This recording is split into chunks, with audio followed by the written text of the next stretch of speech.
Botanapharm is an Australian public company, which is to list on the Sydney Stock Exchange and the Deutsche Börse in Frankfurt. Our management team is myself as Executive Chairman, Adrian Love as Marketing and Business Development Director, and Matthew Carabot is our agronomist. He is also the Chief Scientific Officer. Right, Botanapharm at a glance, Australian registered company, licenses in Lesotho, South Africa and Zimbabwe, and joint venture agreements with our local partners there. Potential cultivation of 90.5 hectares, and the company is led by serial entrepreneurs, agricultural experts and financial experts. Africa is positioned to take a leading role in the supply of quality cannabis to the EU. It's got an excellent climate in southern Africa and really very good agricultural land, so it's well positioned to supply the EU.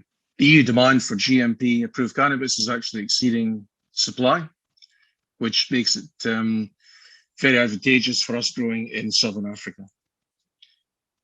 The solution is for the shortage of medical cannabis is high quality cannabis from third world countries, but producing a quality crop, GMP approved and GACP approved.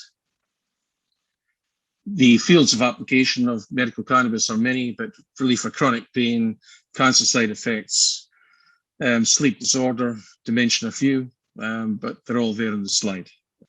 Botanapharm are positioned as a potential market leader.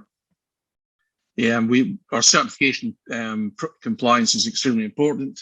We have our ISO 9001 coming this week.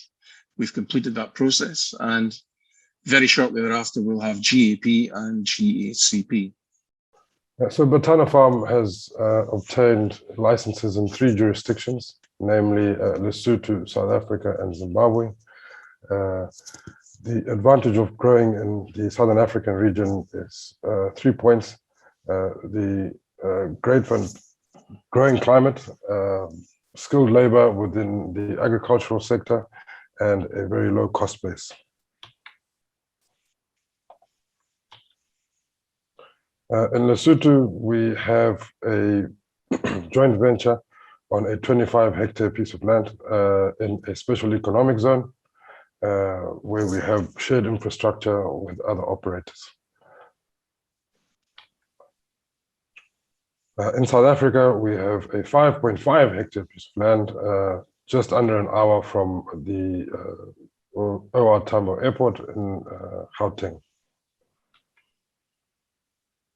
In Zimbabwe, we're on Carolina Estates, on a 30-hectare piece of land on a former tobacco farm and wildlife game park as well, which is about 27 kilometers from the main airport in Harare.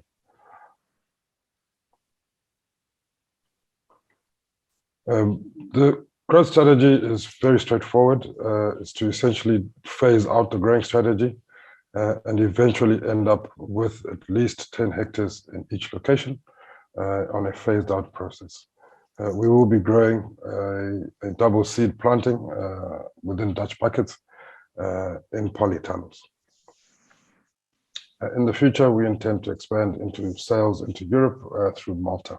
The amount we're asking for is $2 million, but we can't accept up to 2.5 million. This will be done under a prospectus.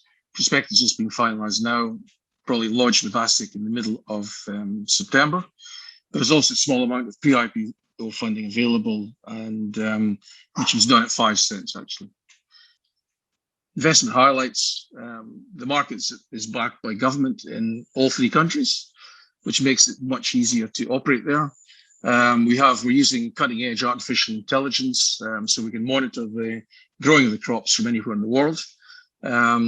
We have a strong financial profile, and we will be debt-free, and we'll have substantial income from crop sales. We are expanding through area enlargement. There's lots of land available where we are, and we will be extending to other African countries as well. The management has had experience of 10 plus successful IPOs in the past 20 years, and we're very experienced in building companies.